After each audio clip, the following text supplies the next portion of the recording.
Ladies and gentlemen, at this time, before you're fully impaneled, now that you're seated, you do have to take an oath to serve as jurors in this case. So I would ask you at this time to please stand and to raise your right hands. Please respond at the end by saying, "I swear" or "I affirm."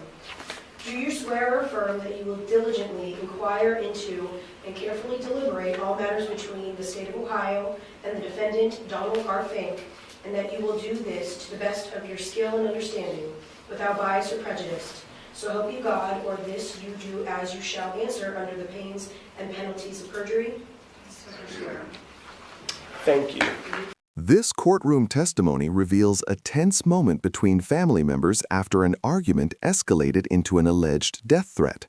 What witnesses say they heard could become a key detail in this trial. At this time, we're going to provide you any water, if you would like some water to drink. You just take one and pass it down. I very much appreciate it. Thank you. You just take one and pass it down. Thank you. Thank you.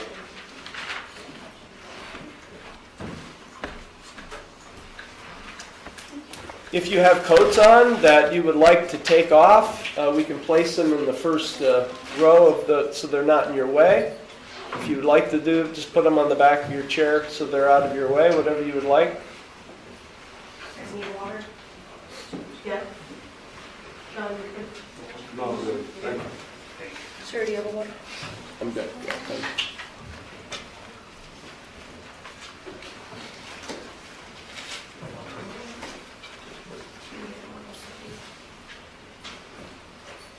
Thank you. Thank you all.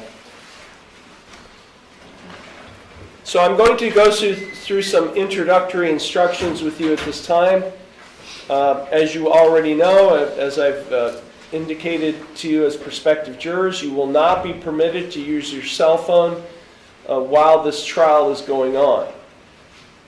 During a break in the trial, provided that you comply with the court's instructions on what you should not do during recesses, you will be permitted to use your cell phone. You are required to turn your cell phone off or silence your phone during this trial and during deliberation. So if you have not already silenced or turned your phone off, please do so now. Okay, everybody's done that.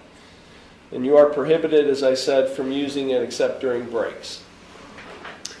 It is important that you be fair and attentive throughout the trial. Do not discuss this case among yourselves or with anyone else. Do not permit anyone to discuss it with you or in your presence. Do not form or express any opinion on the case until it is finally submitted to you. More difficult for you to understand is that you may not discuss this case among yourselves until it is finally submitted to you. You will receive the opening statements, the evidence, the arguments, and explain this rule to your family and friends. When the trial is over, you will be released from this instruction. At that time, you may discuss the case and your experiences as a juror, but you are not required to do so.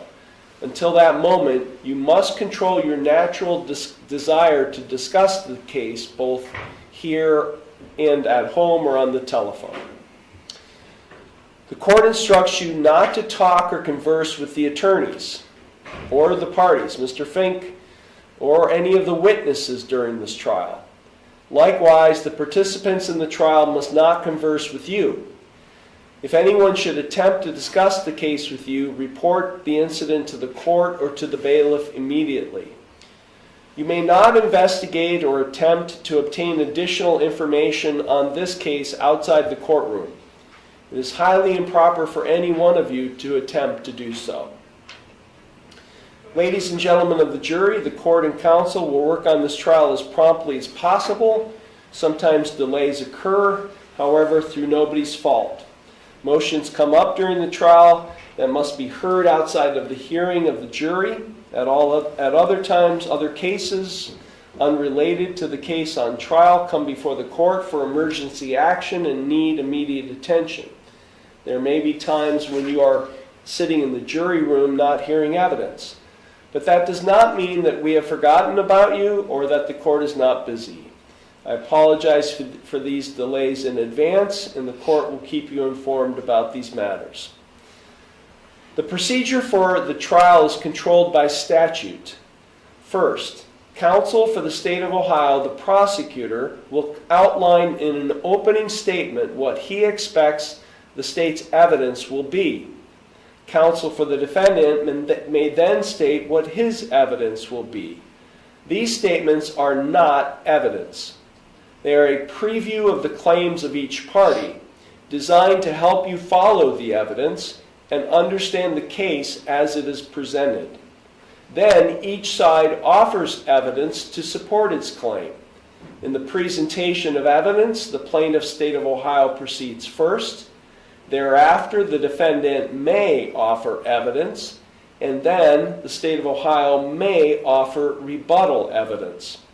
The trial concludes with the arguments of counsel and the instructions of law by the court.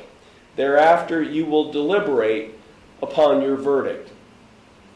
Before we hear the opening statements of counsel and begin to take evidence, I believe it would be helpful if you were to have some preliminary instructions to follow in listening to and considering the evidence which you will hear in the case.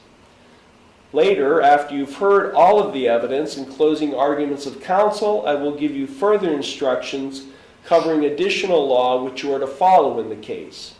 It is the duty of the judge to instruct you in the law, and it is your duty to follow the law as I stated to you both now and at the conclusion of all the evidence.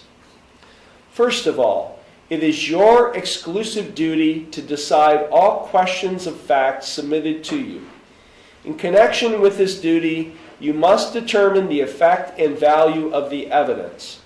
You must not be influenced in your decision by sympathy, prejudice, or passion toward any party, witness, or attorney in this case. If in these instructions, or in instructions which I will give you at the conclusion of the evidence, any principle or idea is repeated or stated in varying ways, no emphasis thereon is intended, and none must be inferred by you. Therefore, you must not single out any particular sentence or individual point or instruction and ignore the others, but rather you are to consider all of the instructions as a whole and are to consider each instruction in relation to all of the other instructions. The fact that I give you some of the instructions now and some at the conclusion of the evidence has no significance as to their relative importance, nor has the order in which I give you the instructions. The case before you began with the filing of a complaint. The complaint informs the defendant that he is charged with a crime. The fact that the defendant, Donald R. Fink, is charged with one count of aggravated menacing, where it is alleged that on or about June 4, 2025, in the township of Sheffield, county of Ashtabula, and state of Ohio, the defendant, Donald R. Fink, did knowingly cause another to believe that the defendant will cause serious physical harm to the person, to wit, Franklin Fink, in violation of Section 2903.21a of the Ohio Revised Code. The attorneys for the parties will, of course, have active roles in the trial. They will make opening statements to you, question witnesses, and make objections. And finally, argue the case as the last step before you hear my final instructions and commence your deliberations. Remember that attorneys are not witnesses. And since it is your duty to decide the case solely on the evidence which you see or hear in the case, you must not consider as evidence any statement of any attorney made during the trial. There is an exception, and that is if the attorneys agree to any fact. Such agreement, stipulation, or admission of fact will be brought to your attention, and you may regard such fact as being conclusively proved without the necessity of further evidence on such fact. If a question is asked and an objection to the question is sustained, you will then not hear the answer, and you must not speculate as to what the answer may have been. or as to the reason for the objection. If an answer is given to a question and the court then grants a motion to strike out the answer, you are to completely disregard such question and answer and not consider them for any purpose. A question in and of itself is not evidence and may be considered by you only as it supplies meaning to the answer. Any fact in this case may be proven either by direct or circumstantial evidence. Direct evidence means exactly what the name implies. That is,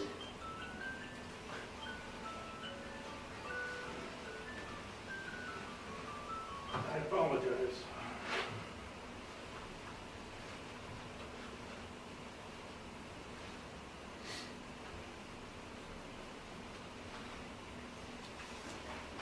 okay. Direct evidence means exactly what the name implies. That is, it is evidence which directly proves a fact without having to infer that fact from some other fact. Direct evidence is usually the testimony given by a witness who has seen or heard the facts to which he or she testifies. It includes exhibits admitted into evidence during the trial. Circumstantial evidence, on the other hand, is the proof of facts by direct evidence which you may infer a fact in question. For example, if the question of fact in a given case is whether or not Johnny ate the cherry pie, testimony by a witness that he saw Johnny put the pie in his mouth and eat it would be direct evidence of such fact. However, if a witness testifies that he arrived in the kitchen only to see Johnny standing there with the empty pie tin in his hand and cherry pie on his face, would be circumstantial evidence of the fact that Johnny ate the pie. The law makes no distinction between direct and circumstantial evidence as to the degree of proof required, and facts may be proven by either type of evidence or a combination of them. Each is accepted as a reasonable method of proof, and each is respected for such convincing force as it may carry. Now the witness begins describing what happened during the confrontation. Details about distance and positioning can become extremely important during cross-examination. As jurors, you have the sole and exclusive duty to decide the credibility of the witnesses who will testify in this case, which simply means that it is you who must decide whether to believe or disbelieve a particular witness and how much weight, if any, to give to the testimony of each witness. In determining these questions, you will apply the tests of truthfulness which apply in your daily lives. These tests include the appearance of each witness on the stand, his or her manner of testifying, the reasonableness of the testimony, the opportunity he or she had to see, hear, and know the things concerning which he or she testified, his or her accuracy of memory, frankness or lack of it, intelligence, interest, and bias, if any, together with all the facts and circumstances surrounding the testimony. Applying these tests, you will assign to the testimony of each witness such weight as you deem proper. You are not required to believe the testimony of any witness simply because it was given under oath. You may believe or disbelieve all or any part of the testimony of any witness. You should not decide any issue of fact merely based on the basis of the number of witnesses who testify on each side of an issue. Rather, the final test in judging evidence would be the force and weight of the evidence, regardless of the number of witnesses on each side of an issue. The testimony of one witness believed by you is sufficient to prove any fact. Also, discrepancies in a witness's testimony or between his or her testimony and that of others, if there are any, does not necessarily mean that you should disbelieve the witness, as people commonly forget facts or recollect them erroneously after the passage of time. You are certainly all aware of the fact that two persons who are witnesses to an incident may often see or hear it differently. In considering a discrepancy in a witness's testimony, you should consider whether such discrepancy concerns an important fact or a trivial one. If you conclude that a witness has willfully lied in his or her testimony as to a material fact, you may distrust all of his or her testimony, and you would then have the right to reject all of his or her testimony unless, from all of the evidence, you believe that the probability of truth favors his or her testimony in other particulars. The defendant is presumed innocent until his guilt is established beyond a reasonable doubt.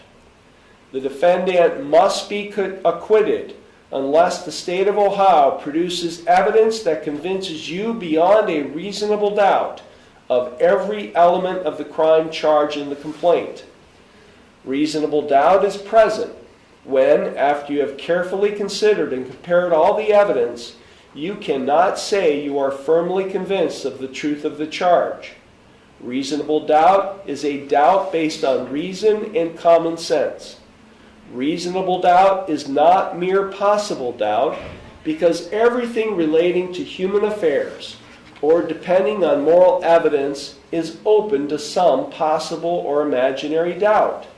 Proof beyond a reasonable doubt is proof of such character that an ordinary person would be willing to rely and act upon it in the most important of his or her own affairs. During this trial, jurors will not be permitted to take notes. This trial is not expected to last long, so note-taking may distract your mind from the evidence that is being presented while you are busy taking notes. Each of you must individually determine the issues in this case. It is your responsibility to listen to the testimony. At the end of the case, your collective minds will then reach a verdict. You will also not be permitted to ask questions of the witnesses. Only the attorneys and the court may ask questions of the witnesses. This concludes my preliminary instructions to you, and I hope that they will be of some assistance to you in listening to and considering the evidence. Please keep these instructions in mind as you listen to the evidence and statements of counsel. I may give you additional instructions during the trial. When the evidence and closing arguments are concluded, I will give you additional instructions on the law which you are to follow, together with the instructions you have just heard and any given during the conduct of the trial.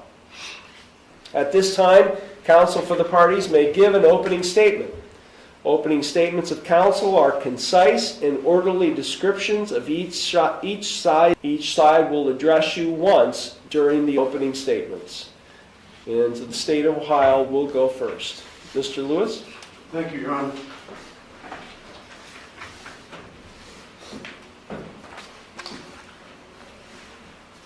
I'm not a big fan of the layout of this courtroom because my back is to the jury for a good chunk of the time that we're here, but I appreciate you all being here this morning.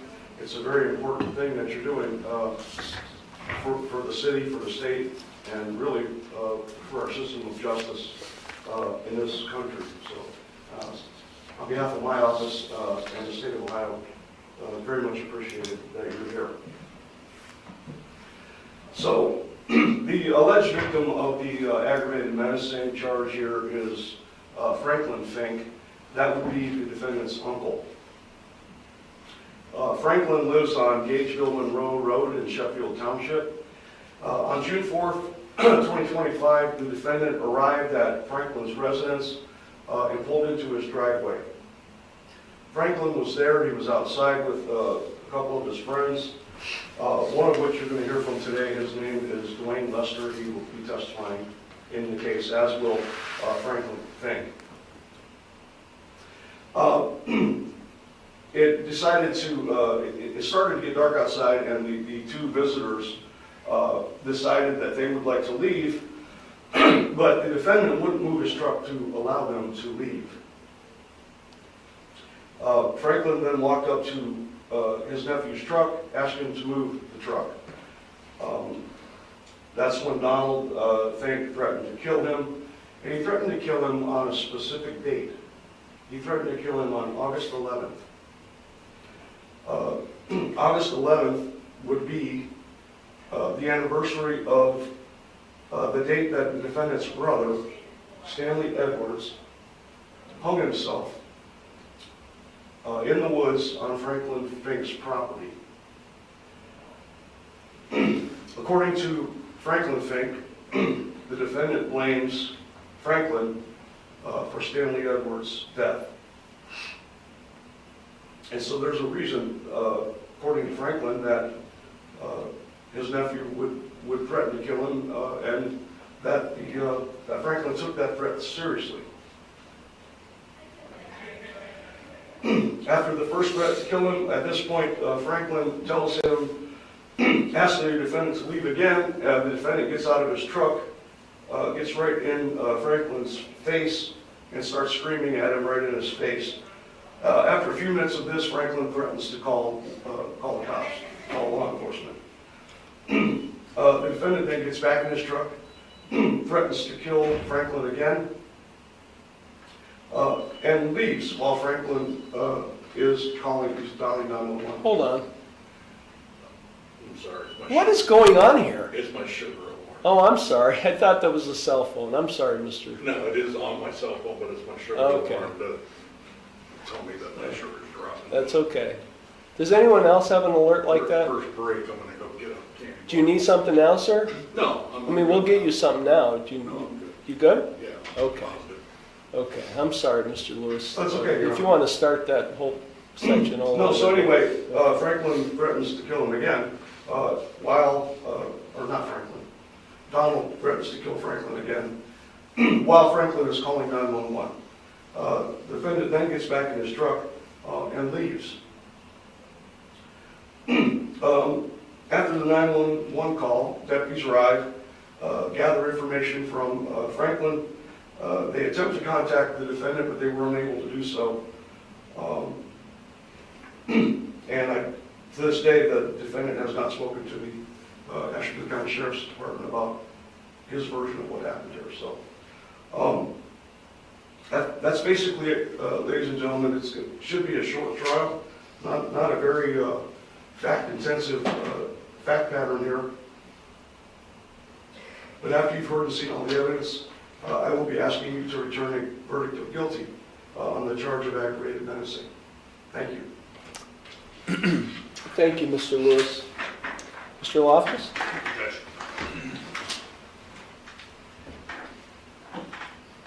You've heard the judge in his preliminary instructions say that this case is not expected to last very long. And you've just heard Attorney Lewis in his opening statement say that this is expected to be a short trial. And as a defense attorney, very rarely do I agree with the prosecution, but I agree with that. Because this case in front of you today is not about violence. It's not about a dangerous criminal. It's not about such abhorrent conduct that it put the public at alarm. It's not a case where there was harm involved or there was some real detriment to the public safety. What this case is really about, and that's why this case is going to take such a short amount of time, it's about a family argument.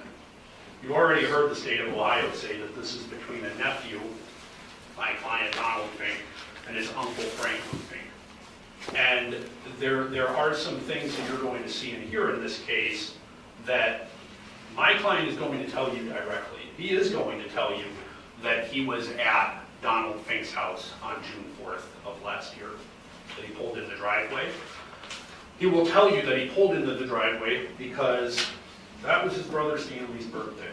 His brother Stanley had committed suicide, unfortunately, several years before.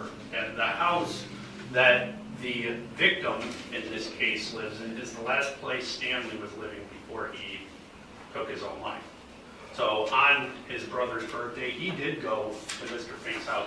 not for the intention of committing a crime, not for the intention of hurting Mr. Fink or accosting him or threatening him or anything of that sort. He went there to reflect and think, just for a couple minutes, about his brother.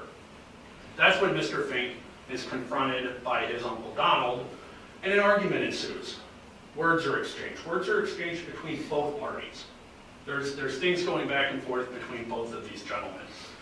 We've all been in a situation where we're arguing with a family member, where we're arguing with a spouse, where we're arguing with a friend, and things get heated. Sometimes emotions kind of flare. Sometimes tempers rise, and I'm sure we've all, at some point in our lives, said something that maybe we weren't super proud of, because our emotions or our temper or whatever it is that was happening at that time got the best of us.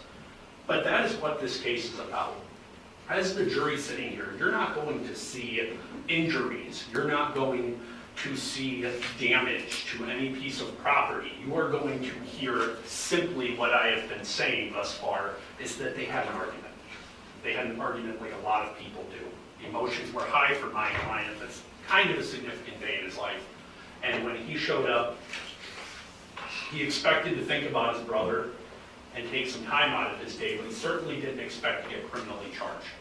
That's the simple fact of why we're here. An argument between a nephew and an uncle, and now Mr. Fink is criminally charged. And I believe that as you hear this evidence and the things that will come out through this trial, you will understand really what this case is about. You will understand that Mr. Fink did not commit a criminal offense that day, nor did he intend to.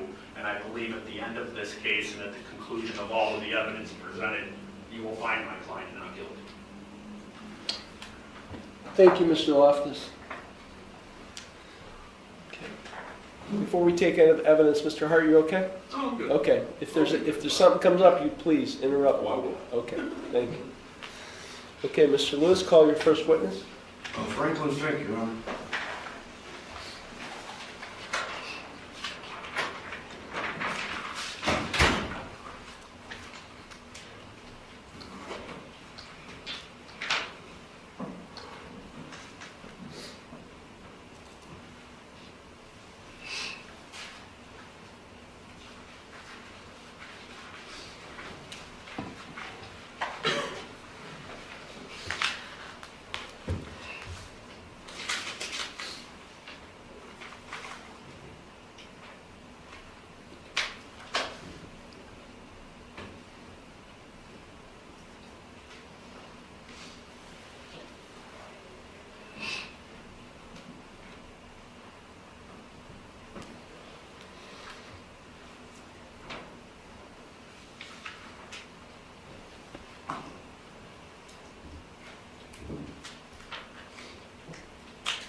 It'll be a minute.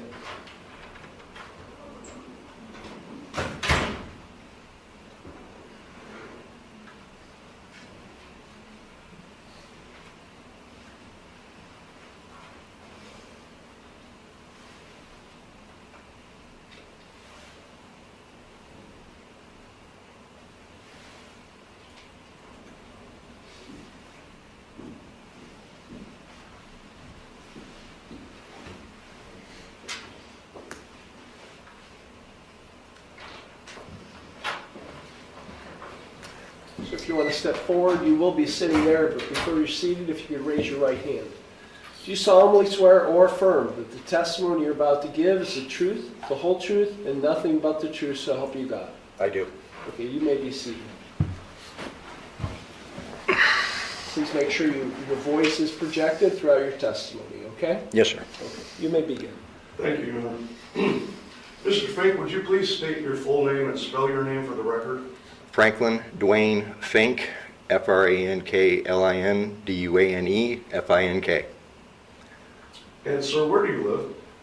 4298 Gageville Monroe Road, Kingsville, What township would that be, sir? Monroe, I believe. Are you familiar with the defendant, Donald Fink? Yes, I am. Okay. Tell us a little bit about yourself. Do you work? No, sir, I'm a disabled veteran. Okay, you served in the military? Yes, sir, For 17 how- years. For how long? 17 years? Which branch? Army. Okay. Thank you for your service. And so how are you familiar with the defendant, Donald Fink? He is my nephew. The defense now focuses on whether the witness actually heard the full conversation. Even small uncertainty in testimony can create doubt for the jury. I want to draw your attention to June 4th of 2025. Did you encounter Donald Fink that day? Yes, I did. Describe, please, what happened that day. I was working on a four-wheeler with a friend of mine, and not sure why, but he pulled into the driveway and was sitting there thumping music for a good 10 minutes. And Did you talk to him? after a little bit, Okay. when When he first pulled in, did he speak to you? Or? no, he did not speak to me at all. Okay. Just sat in his truck with the music blasted. Okay. Approximately how long would you say it was from the time you pulled into your driveway to the time that you spoke to him? Approximately 10 minutes. Okay. And you say your friend was there. Who was your friend? There's one's name is Kevin, and then the other one is Dan. His actual name is Dwayne Lester. We all call him Dan. Okay.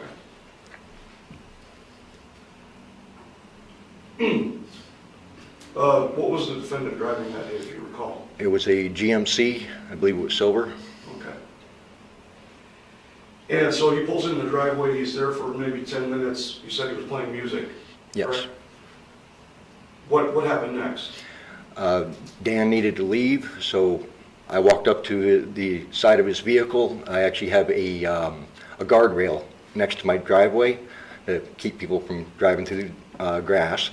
I went to the guardrail and asked him to please move his vehicle so Dan could get out. And he jumped out of the vehicle and started yelling at me. What did he say to you? A whole lot of different stuff, but the main thing that I remember the most is August 11th, and I'm quoting, "Motherfucker, you're gonna die." Could you repeat that? I'm having a little bit of a hard time hearing you. You speak up, please. Quoting, he said, "August 11th, motherfucker, you're gonna die." What was the significance, if you know, of the mentioning August 11th? It's the day his brother passed away. Okay. And describe, if you would, what's the significance of his brother passing away? Why would he bring that up? He seems to think I had something to do with his brother's death. How did his brother die, if you know?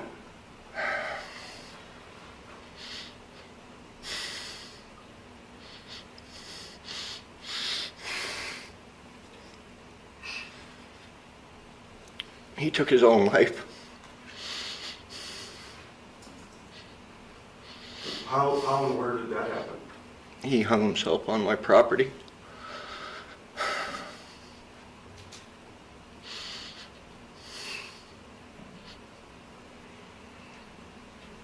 And so August 11th would have been the anniversary of that, is that?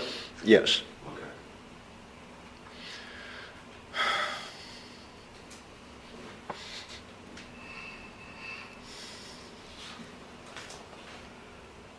And so he not only threatens to kill you, but he threatens to kill you on a specific date, is that correct?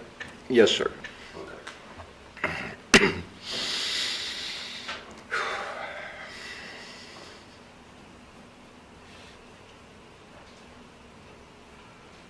What happened after that? He yelled at me for quite some time, but I don't remember what all was said after that. he still was refusing to leave, so I told him I'm going to give him 10 seconds, and then I'm going to call the police if he doesn't leave, doesn't pull out of the driveway. I pulled out my phone after 10 seconds, I dialed 911, and I dropped the phone, and he was yelling at me on the way as he got into his vehicle and drove away. Okay. How many times did he threaten to kill you? Oh, geez. Altogether, about 7 times so far. This is not the first time it's I'm talking happened. about that day. Oh, that day? June 4th, yes. Twice. I would move to strike that portion of the testimony, Your Honor. Yeah, motion to strike is granted. Ladies and gentlemen, you will be required to strike, or to not consider or not even think about that comment he made about prior statements or any other statements outside of what happened on June 4th, 2025. Go ahead. Just to clarify, Mr. Fink, how many times on June 4th did the defendant threaten to kill you? Twice. Okay. And both of the times occurred right there in your driveway? Yes. Where was Dwayne Lester while this was happening? Sitting in his vehicle, which was right in front of Donald's vehicle, and trying to get out the driveway.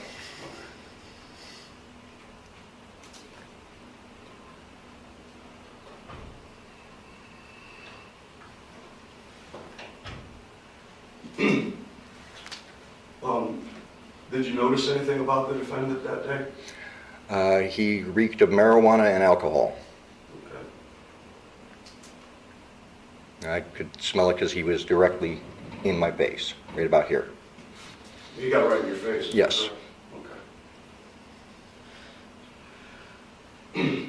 On June 4th, 2025, when Donald Fink threatened to kill you, did you believe that the defendant would carry out his threats to kill you? Wholeheartedly, yes. Why do you say that? He's a big guy, and frankly, he's scary. He constantly yells, and I don't like yelling. I can't stand it.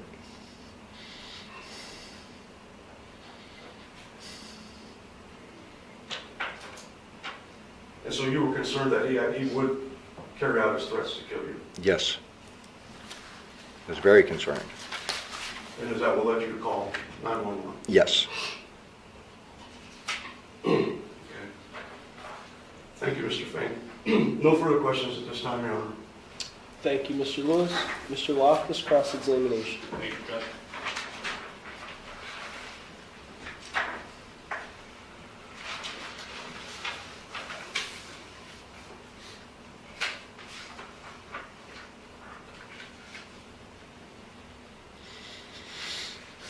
Mr. Fink, in your testimony just now, you were asked about what was said, what else was said by my client, Mr. Fink here, and you said that you don't remember all that was said, correct? Correct. Okay.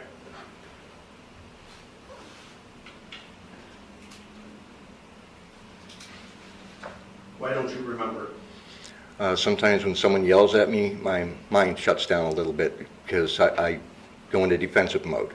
Okay, so you're saying your mind shut down that day, and that's why you don't remember the entirety of the conversation? No. Okay. You were the one who called the police that day, correct? Yes, I was. Okay. And about what time would you say you called the police that day? I do not know the exact time. Could you give me an approximate time? It was just before dusk. Okay. And you would call the police,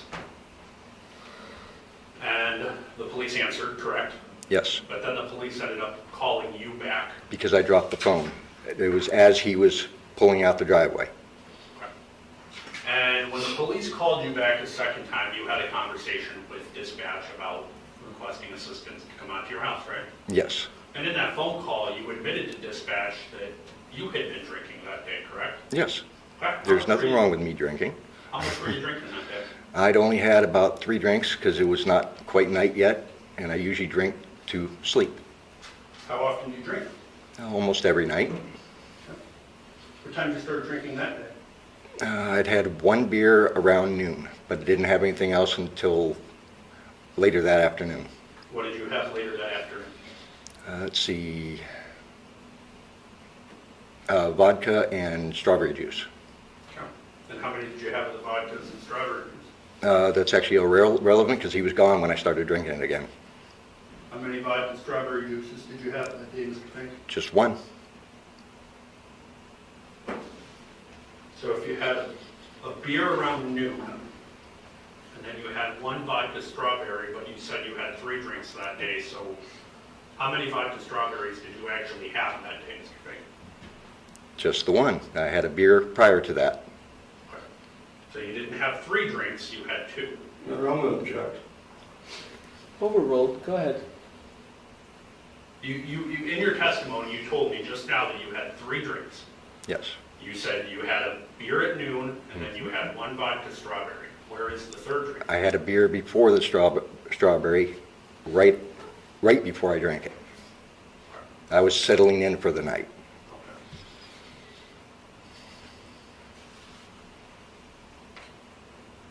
Were you intoxicated that day? No, I was not intoxicated.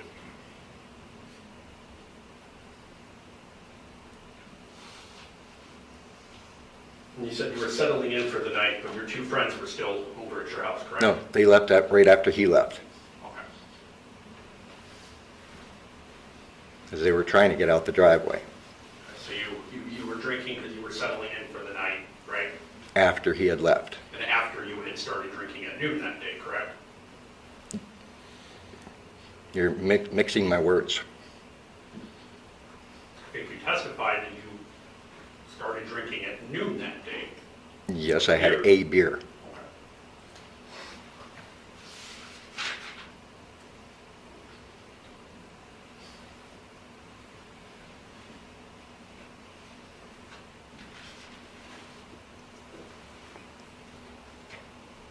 And you said that in your testimony you went to the guardrail.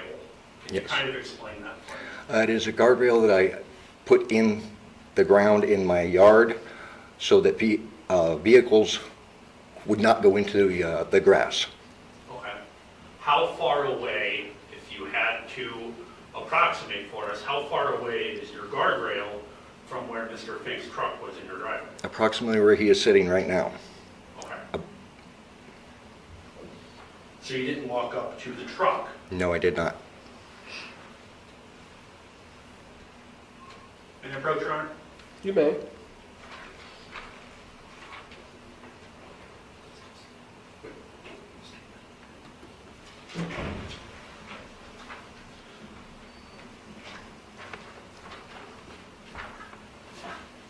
Mr. Fink, do you recognize that document that I just gave you? Yes, it is the statement I made. Okay, that's the statement that you hand wrote yourself and provided to law enforcement, correct? Yes. Let me see this. Let me see this before you ask me.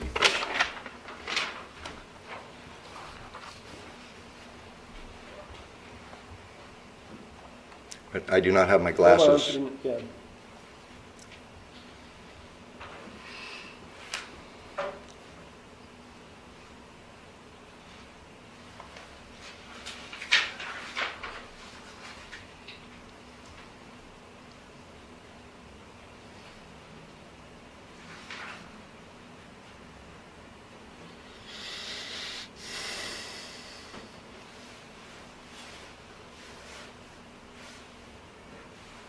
Counsel, step forward.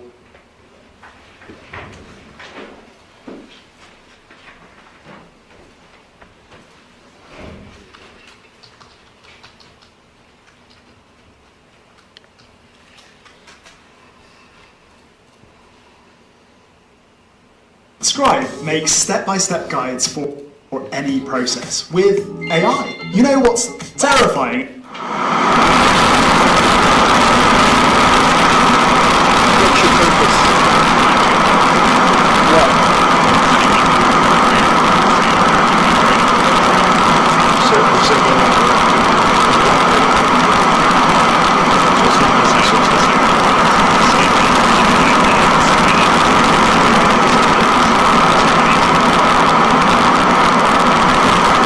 And it says it walked up to the truck.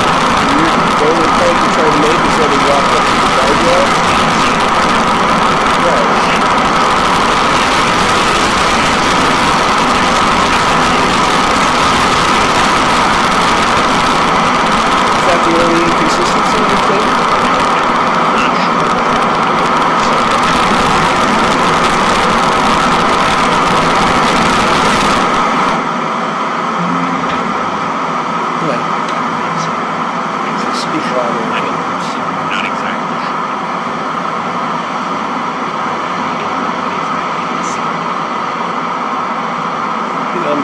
just on that one issue, I'll allow it.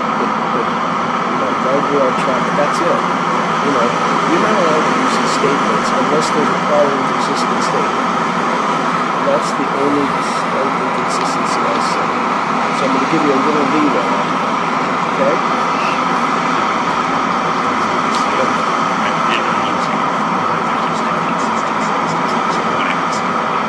You can only use it for prior inconsistency. That's the only reason you can use a written statement. Right? Yeah, I would object if you tried. Yeah, no, you can't. He's testifying. Unless there's an inconsistency in that statement, you can't use it.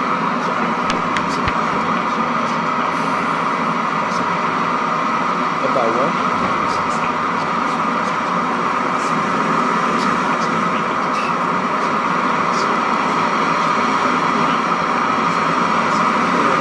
We'll just have to see where this leads us. Okay.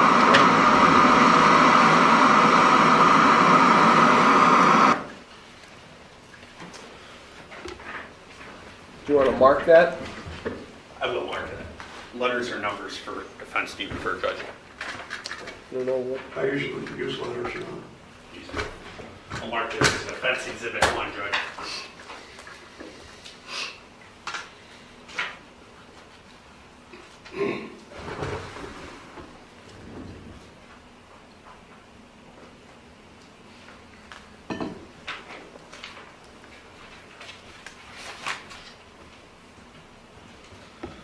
Mr. Fink, as you testified, that's your written statement, correct?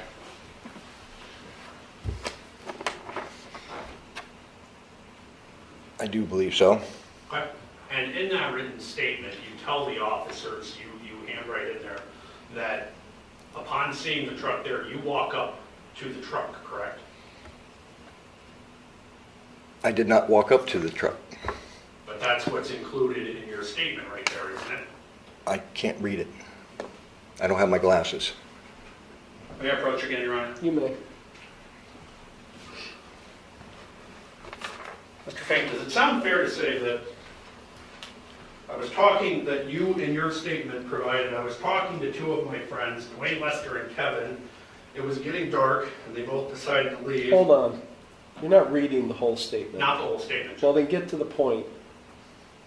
So I walked up to the GMC and asked him to move his truck. Yes. But in your testimony now, you're saying you didn't walk up to the truck, that you were, I would say, several feet back at your guardrail. I was not up to the truck. I was at the guardrail. I just did not put it in the statement for some reason. Don't know. I was upset. Well, and you testified that when you were asked if you believed the threats that my client was allegedly saying to you, your response was wholeheartedly, correct? Yes. Okay. And you further testified, you said you were very concerned. And then even just now, you're saying that maybe you missed things or said something a certain way because of you kind of being, your nerves being up and being concerned about this, right? Is that correct?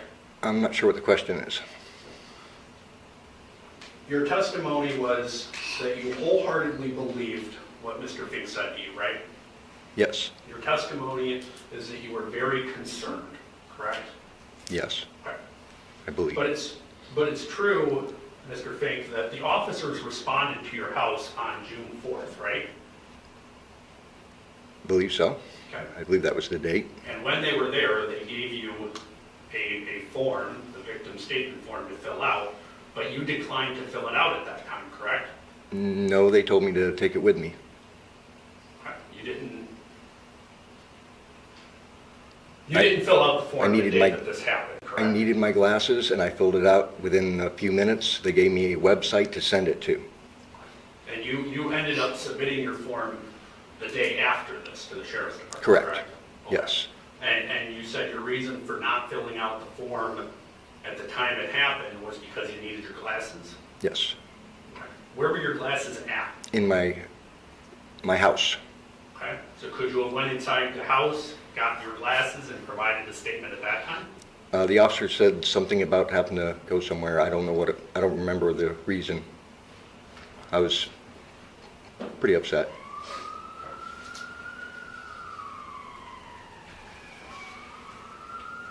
So you didn't make the report, or you didn't provide your statement at that time because you were pretty upset. This part of the testimony becomes critical because the alleged threat is discussed directly. The jury will be paying close attention to the exact words remembered. It wasn't because you were drinking that day and maybe needed extra time to clear your mind? I've already stated that I was upset. Did you take that extra time to clear your mind and stop drinking alcohol so you could make the story the way you wanted the story to be made? Definitely not.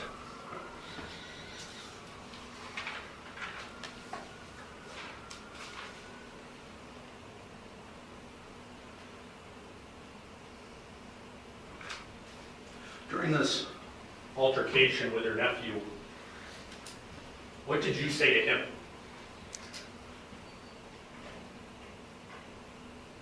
I don't really remember everything I said.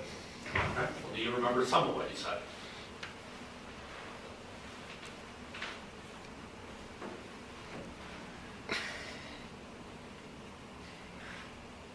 I'm just having difficulties. Can I get, Mr. Fink, you're having difficulties something to drink? remembering. Can you give him, yes, we'll give you a bottle of wine. thank you, sir.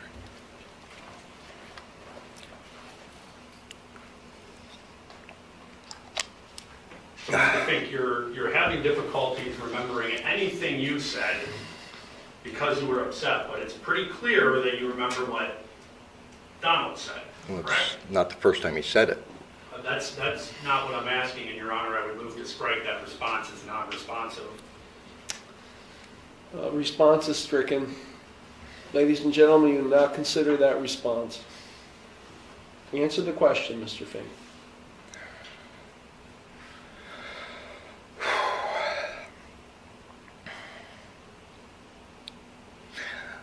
After I asked him to remove his vehicle from the driveway,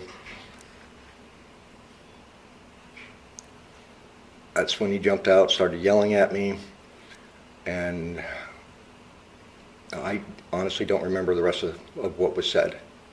Do you remember saying anything?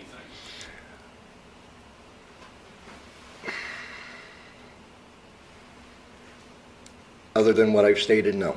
Do you remember yelling back at him? I've never yelled at him. Do you remember making any statements about him or his brother who had passed away at your house?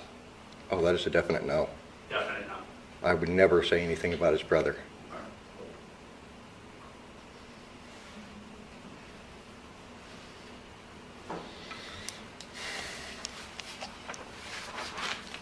Did you ever threaten Mr. Fink?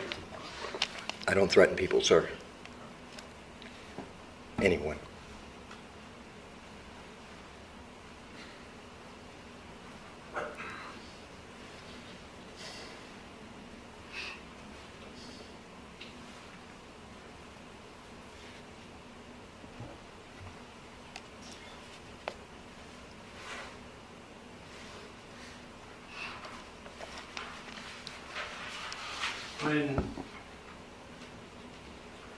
From your testimony, when you say that Mr. Fink first said August 11th, was he in his car or in his truck? Yes, he was sitting in his truck first.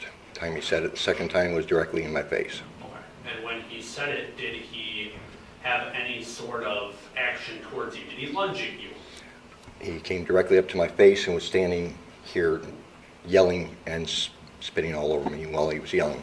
Did he make any type of furtive motion like a cock of the fist, or did he physically accost you in any way? No, he did not touch me. Was there any weapon involved? Not that I'm aware of. Did he threaten that he had either a knife, a firearm, or any sort of deadly weapon? No, he did not. Did he brandish any type of weapon? No, he did not.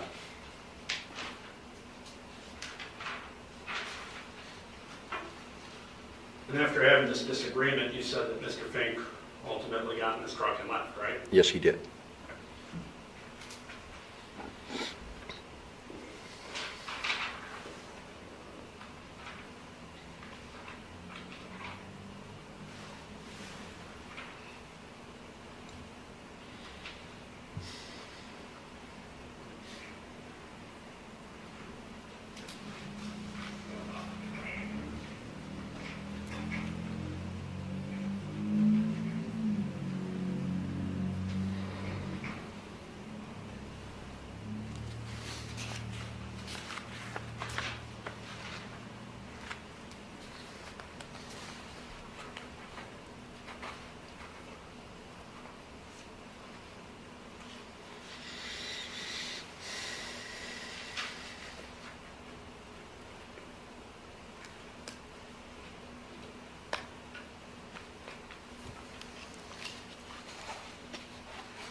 out of his truck, how long were you two talking before you say Mr. Fink got out of his truck? Oh, approximately 10, maybe 20 seconds. And how long, to the best of your recollection, was he out of the truck talking to? About a minute and a half. Okay. And during that minute and a half, there was a conversation, but from your testimony, you don't remember. It was quite one-sided. Okay. No further questions, Your Honor. Thank you, Mr. Loftus. Mr. Lewis, redirect. Thank you.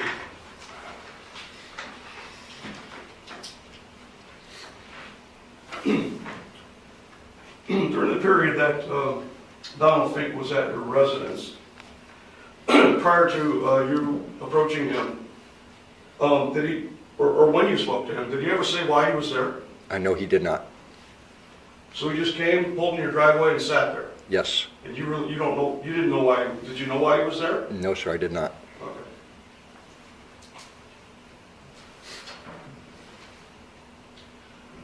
How far from this guardrail that you're described? How far from the guardrail was the defendant's truck? Approximately the distance we are apart right now. The truck itself, how close was the truck to the guardrail? The guardrail itself is only about this thick, and I was standing behind it. There's a fence. After that, it's just a fence post, which I close my gate to there. So it's approximately 3 feet, 3 feet? approximately Okay. 3 to 4 feet. I don't know the exact dimensions. The conversation that happened, you were within just several feet of Mr. Fink when you asked him to leave. Yes, Is that true? yes.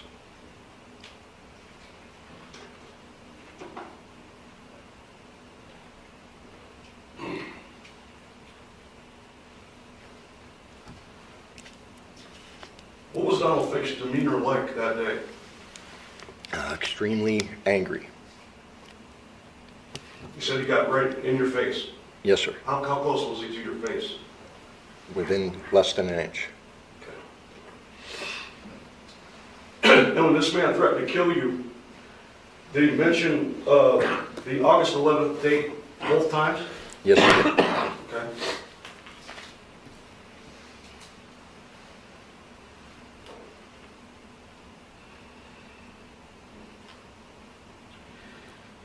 He got in the truck and left at some point, correct? Yes, And that was when you called, when you got out your phone and started calling 911. correct. And when I dropped the phone, they called me back because I didn't realize it had gone through. And again, did you believe that the defendant would act on these threats that he Yes. made to you? Yes, I Threats to do. kill you? Yes, sir, I do.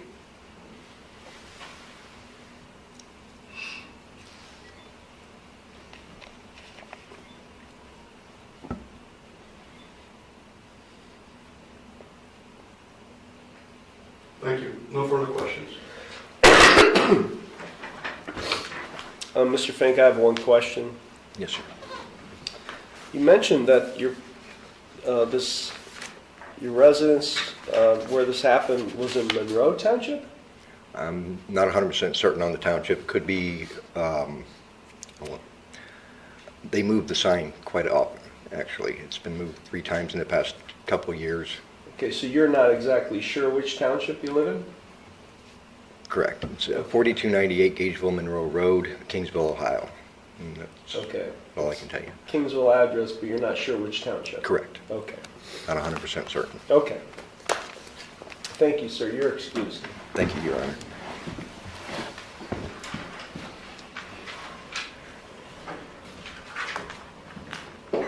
Mr. Lewis, your next witness. Thank you, Your Honor. State of Ohio, we call Dwayne Lester.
Step forward, sir.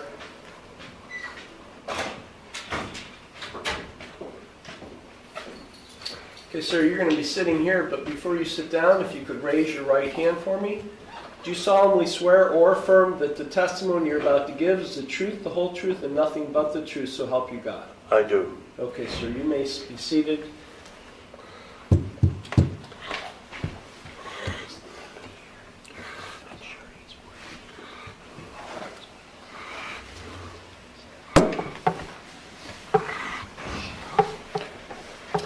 Okay, Mr. Lewis, you can begin. Thank you. Mr. Lester, would you please state your full name and spell your name for the record? My name is Dwayne Richard Lester. D-U-A-N-E, Richard, R-I-C-H-A-R-D, Lester, L-E-S-T-E-R. And Mr. Lester, where do you live? 4498 State Route 193, Kingsville, Ohio. And do you know what township that is? Sheffield Township with a Kingsville address. Gotcha.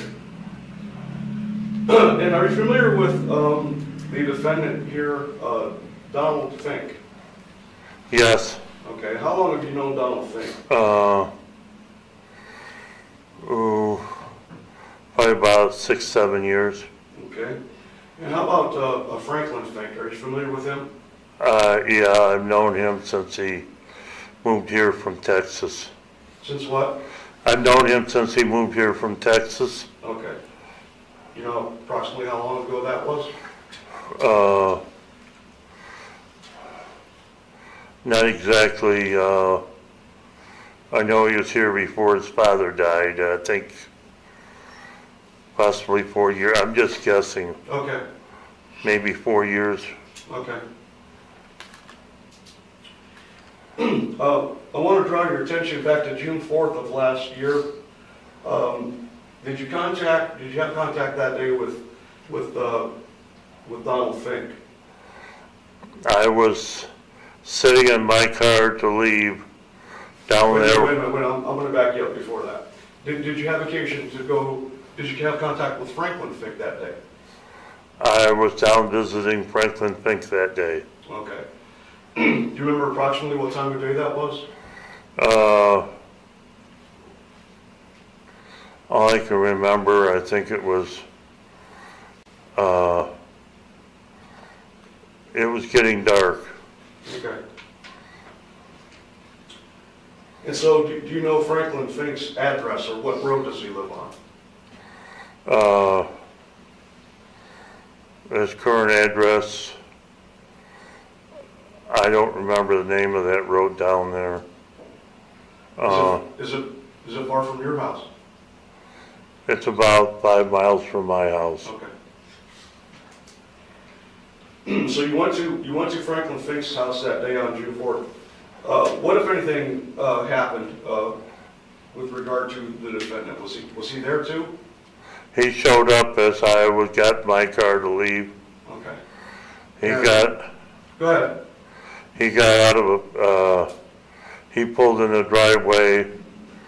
His uncle asked him to move to let me out. He got out and he started abusively screaming at Franklin Fink, who was standing on the other side of a fence-like thing, and he was threatening Frank, and Frank was trying to keep his arms down and not say anything.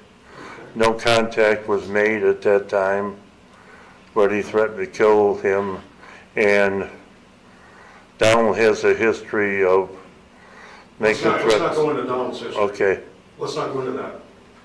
okay. So you heard threats that were made to Franklin Fink, is that correct? Yes, he was. And who made those threats?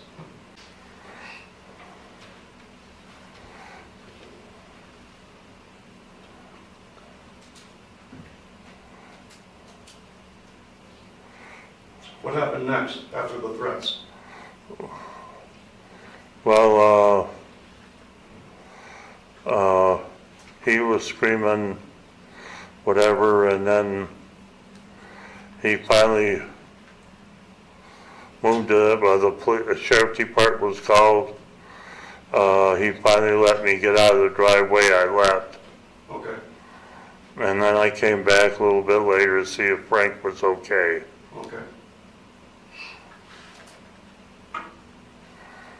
And the sheriff's department was there, and they were filling out reports.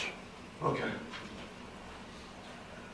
The man that threatened to kill Franklin Fink, do you see him in the courtroom today, sir? Could you tell us where he's seated and what he's wearing? He's sitting at a table with a box of tissues beside him and a small bottle of water in front of him. What's he wearing? What's he wearing? What? What is he wearing? He's wearing a suit and glasses. Okay, the court will make known on the record that the witness has identified the defendant. Thank you, Mr. Lester. I have no further questions at this time, Your Honor. Thank you, Mr. Lewis. Mr. Loftus? Mr. Lester, you said that by the time Donald had showed up to Franklin's house, you were in your vehicle, right? Yes, right in front of his truck. Okay, so you were in front of my client's truck. Yes. How far? Well, not room enough to get a car in between. Okay. And what kind of vehicle do you drive? He was driving a pickup truck at the time. What kind of vehicle do you drive? I had a Chevy Terrain, black. So you were sitting in your Chevy Terrain in front of Mr. Fink's in the driveway? Yeah, with the grill headed toward Mr. Fink's truck. And was your vehicle running? Here, the attorneys begin examining the timeline of events more closely. Establishing when things happened can strongly affect a witness's credibility. Mine was running, his wasn't, that I remember. Okay. And at any point during this altercation, did you ever get out of your car? No. Okay. So you sat in your But the car. windows were down, and there were a lot of other words said that when he was screaming that I can't repeat in a court. They're not worth it. So let me ask you this. Where Donald and Franklin were situated and They were at, Hold on. He's going to ask the question, and then when he's done asking the question, then you can answer, okay? So ask the Okay. question again. So where were, in regards to distance, where were you at in relation to where Donald and Franklin were at Franklin's property? they were on this side of the truck facing me, and there was like a fence like between them. And how far away were they from you? Possibly 10 feet, Okay. 10 to 12. Okay. 10 to 12 feet away from you in your car. And you said when they were talking, there was a fence between them? They were screaming. Okay, but when they were talking, you said in your testimony that there was a fence, I think you called it, that separated Donald from Franklin. Yes. How large is this fence? Can you kind of describe the fence for me? It stands probably 4 foot. It's just a wire thing. It probably kept them to getting into physical between. But Donald was spitting and it was just a bad scene. So the fence is between these two individuals. Yes. How close did you see them to each other? Well, the fence is about 2 feet from his truck. And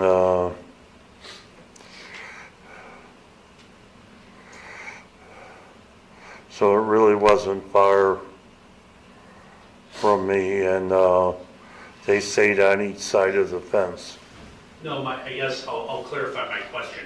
How close were Franklin and Donald during this? On each side of the fence about like this. Okay. So they weren't. Hold on, for the record. I mean, we need to identify for the record what he just did. He Okay. raised his two hands, and approximately what is that distance, Mr.? About 3 feet. Okay, thank you. So they were exchanging words about 3 feet away from each other. Yeah. Okay. So It's- if there was testimony that they were an inch away from each other's faces, that would be incorrect. Correct? I'm getting confused with what I hear, and I can only hear part of it. I can try to speak up too. Your testimony is that there was this fence separating Yes, Franklin and Donald, correct? yes, And you just made a measurement with your hands and explained that it was about 3 feet that separate 3 feet between Donald Fink and Franklin Fink when they were having this discussion. yes. Okay. So my question is, if there was testimony that they were inches apart from each other's faces, that would not be correct, right? Well, I didn't get out and measure it in inches.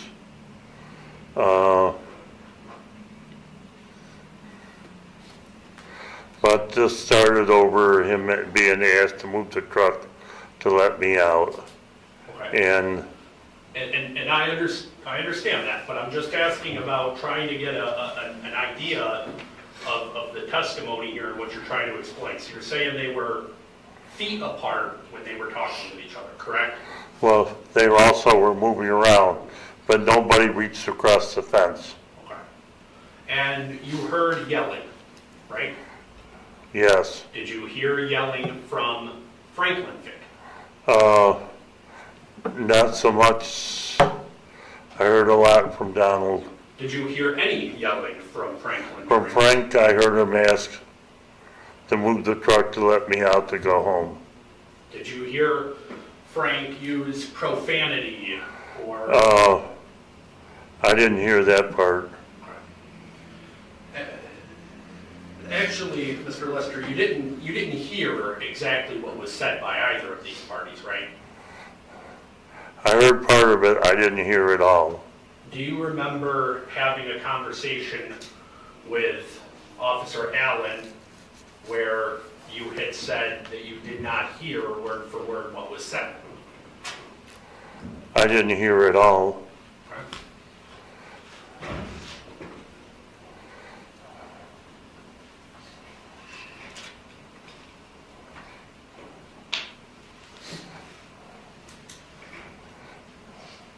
When you say you didn't hear it all, so I just want to be sure. So did you hear anything that was said by Franklin Fink? I heard him ask him to move the truck to let me out.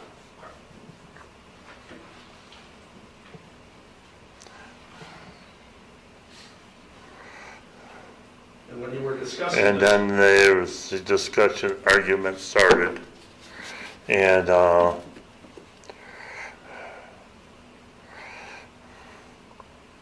the threats were made, and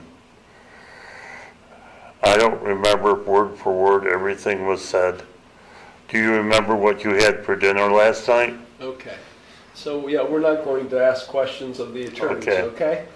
I'm sorry. Okay. so it's fair to say when Officer Allen is talking to you, all you tell him is you didn't hear word for word what was said, right? I didn't hear it all.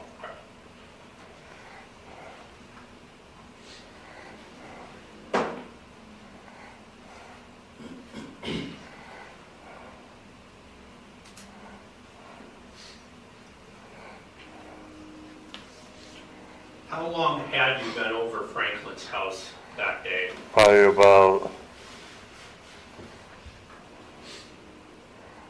I was probably there at least 2 or 3 hours.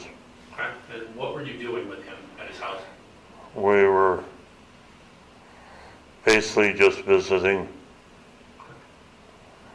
And were you drinking alcohol with Mr. Fink? No, I do not smoke, I do not drink alcohol, and I do not do street drugs. But Mr. Franklin Fink does consume alcohol, right? He does now and then. I don't think he was drinking that day, I don't remember.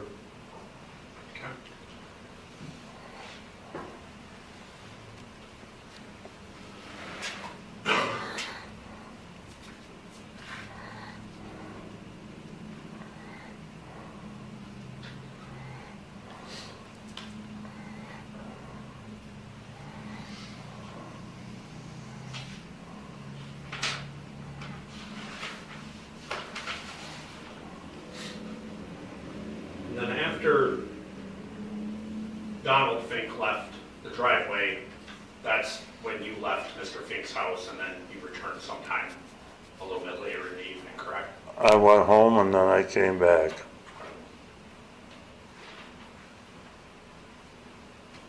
And at no point in any of this did Mr. Fink make any statements to you, right? What was that you said? At no point during any of this did Mr. Fink make any statements to you, correct? Which No. Mr. Fink? Donald Fink, I apologize. Not that day. He did not talk to me at all.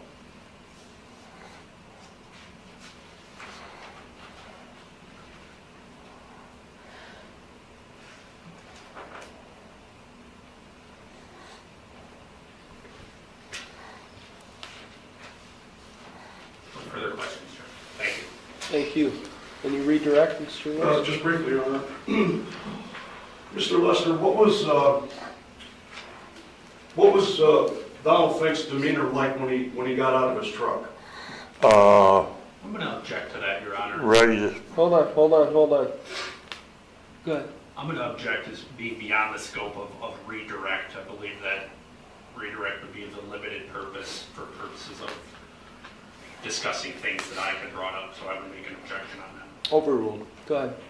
What was Donald Fink's demeanor like when he got out of his truck? no, his attitude was, he was,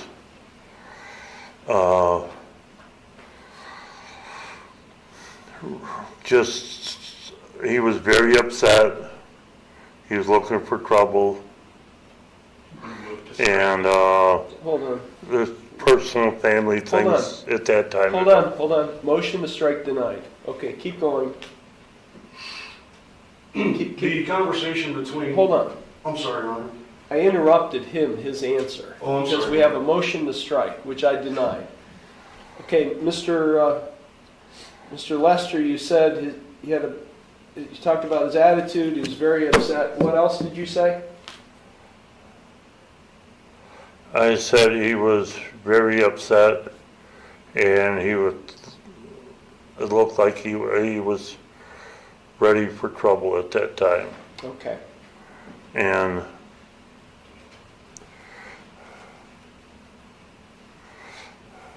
Okay, go ahead, next question. Thank you, Your Honor. So this was not a pleasant conversation between Donald Fink and his uncle, correct? no, it was an argument. Overruled, objection overruled. And you testified that you didn't hear everything that was said between Donald Fink and Franklin Fink, but you did hear Franklin Fink at some point tell Donald to move his truck. Is that correct? Yeah, it was the beginning. Okay. And then at some point you did hear Donald Fink threaten to kill Franklin Fink. Yeah. He jumped out of his truck, he started shouting, and all I wanted to do at that minute was to get out of there. Right. But you heard the death threats, correct? Yes, And it came from Donald Fink, is that correct? yes. Thank you. No further questions, Your Honor. Thank you. I will allow limited cross, Mr. Loftus. No additional cross, Your Honor. Okay. You're excused, Mr. Lester. Thank you. Am I free to leave to go home? You are free to leave, yes. Thank you.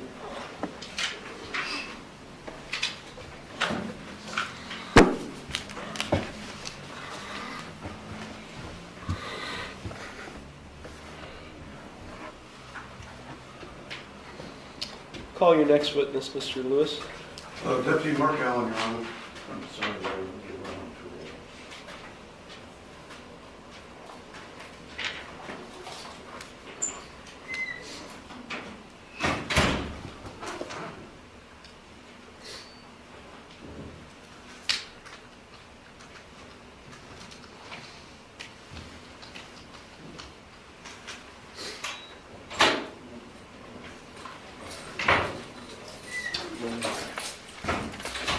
Do you solemnly swear or affirm that the testimony you're about to give is the truth, the whole truth, and nothing but the truth, so help you God? Yes, sir. You may be seated. You may begin, Mr. Lewis. Thank you, Your Honor. Good morning, Deputy Allen. Good morning. Would you please state your full name and spell your name for the record? Mark L. Allen, A-L-L-E-N. Thank you. And where are you employed, sir? Asheville County Sheriff's Office And how long have you been a law enforcement officer, sir? since March 9th of 1993. And how long have you been with the Sheriff's Department? During that time, I was employed there from October of 1999 to March of 21. In March of 21, I went to, August of 21, I went to the city of Ashtabula, and then I returned to the sheriff's office March of 25. Okay. So you've got about, what, 25 years experience in law enforcement? Closer to 30, I believe, Closer at this to 30? point. Yeah, Sorry. that's okay. And are you a certified peace officer in the state of Ohio? I am. I want to direct your attention to June 4th of 2025. Were you on duty that day? I was working the 7 p.m. to 7 a.m. shift.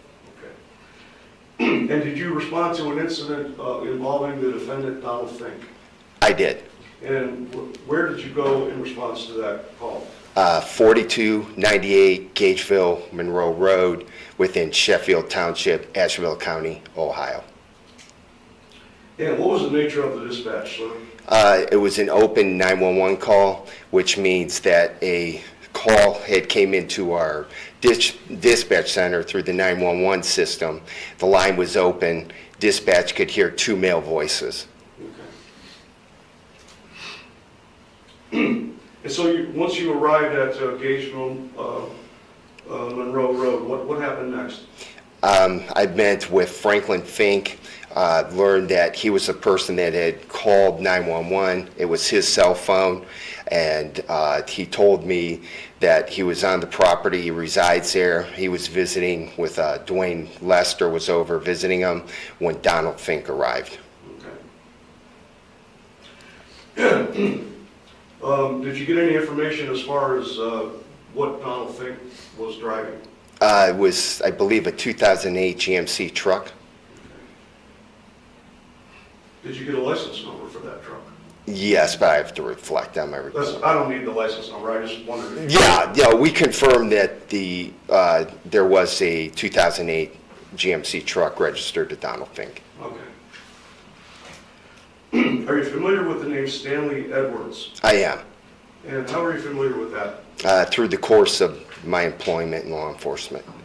Okay. And what was your involvement? Did you have any involvement with a case involving Stanley Edwards?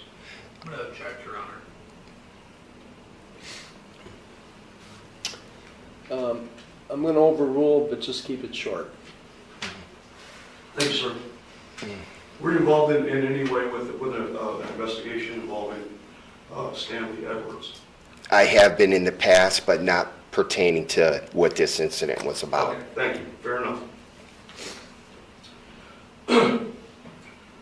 When you arrived at Gageville Monroe Road on June 4th, any other deputies involved? Sergeant Dean. Okay.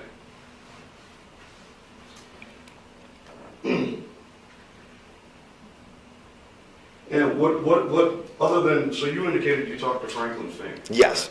Any other involvement in investigating what happened that day? He had told me that Donald had arrived at the property, was upset. He appeared, in his words, Mr. Fink, Franklin Fink's words, that he appeared to be intoxicated and high, and that he threatened to kill him. I'm going to object, Your Honor. Yeah, a little late at the trigger there. Overruled.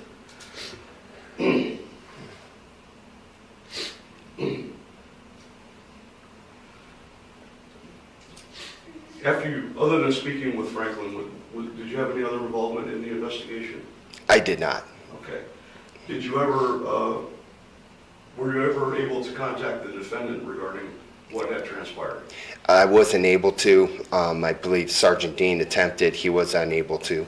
Okay, so to your knowledge, Donald Fink never discussed this incident with any deputy. Is that your statement?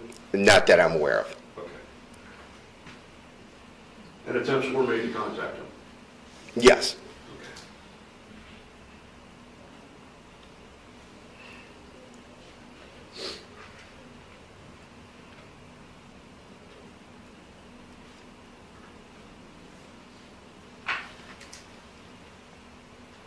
Thank you, Deputy Allen. I have no further questions at this time, Your Honor. Thank you. Cross-examination, Mr. Loftus? Gratefully, Your Honor. Deputy Allen, upon responding, you had a conversation with Franklin Fink, correct? Yes, sir. Did you have any conversations with any other individuals when you were responding? On scene there? Yeah. Mr. Lester. Okay. And what did you and Mr. Lester discuss? He just acknowledged that Donald had arrived and what had occurred. Okay. But Mr. Lester told you that he did not hear word for word what was said, correct? Correct. Yeah. Overruled. What was the answer to that, Deputy Allen? Correct. Okay. And you were asked about contacts with my client, Donald Fink, here.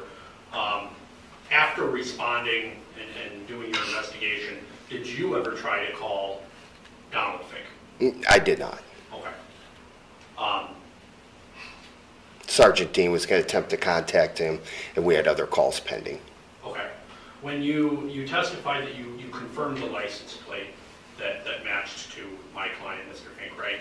Correct. During that process, when you can confirm the license plate matching to At this stage, testimony from law enforcement helps confirm the details recorded in the official report after the incident. an individual with a specific type of vehicle, do you get any other information such as addresses or phone numbers or? Just addresses. Okay. So at that point, did you have my client's address at hand? Yes. Okay. At least what was on the lease printout. Okay.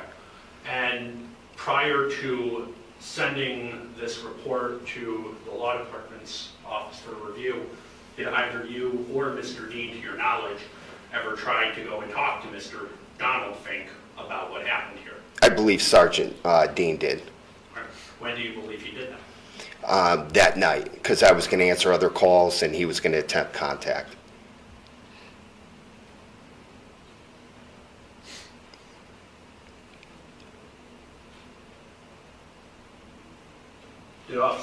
Did Sergeant Dean tell you that he went to Mr. Fink's residence? Objection. Yeah, that's sustained. How did you become aware that Sergeant Dean may have went to Mr. Fink's house? When we departed the location, he said he was going to attempt to make contact with him, and then I was going to take respond to other calls. But no contact was ultimately made with Donald Fink, correct? Not that I'm aware of. Okay. No further questions, Your Honor. Thank you. Thank you. Any redirect, Mr. No, sir, thank you. Okay. Thank you. are excused. Thank you. Good to see you. Thank you.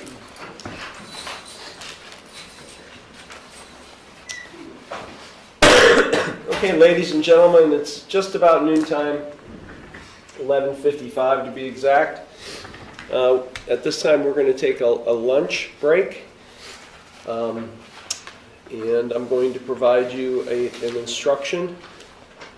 All of you are wearing name tags, so as you are out to lunch, wherever you may go in the next hour or so, hopefully people see that tag and not talk to you.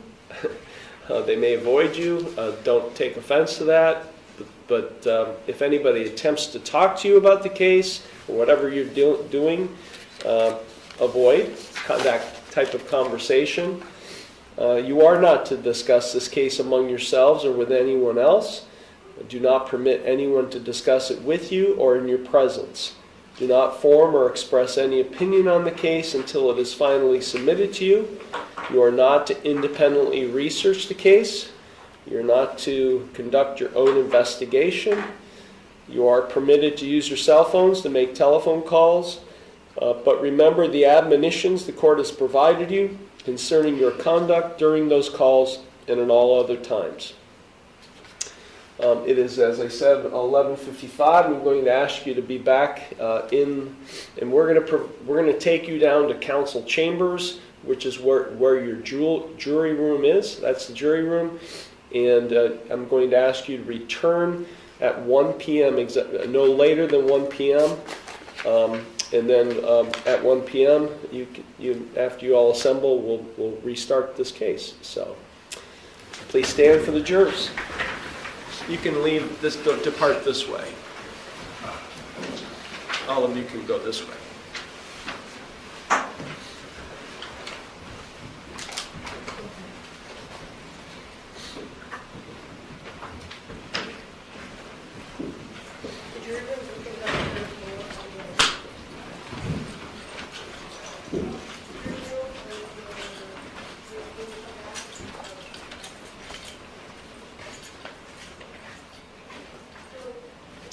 Okay, please be seated. The record will reflect that the jurors have left the courtroom. Okay, Mr. Lewis, are you intending to call any other witness, present any other evidence? State would rest at this time. Okay. State rests. Okay. Any motions or anything, Mr. Loftus, at this point? The only motion I would make at this point, Your Honor, with the conclusion of the state's case in chief, is I would make on behalf of the defendant a Rule 29 directed verdict motion. Rule 29 directed verdict motion is overruled.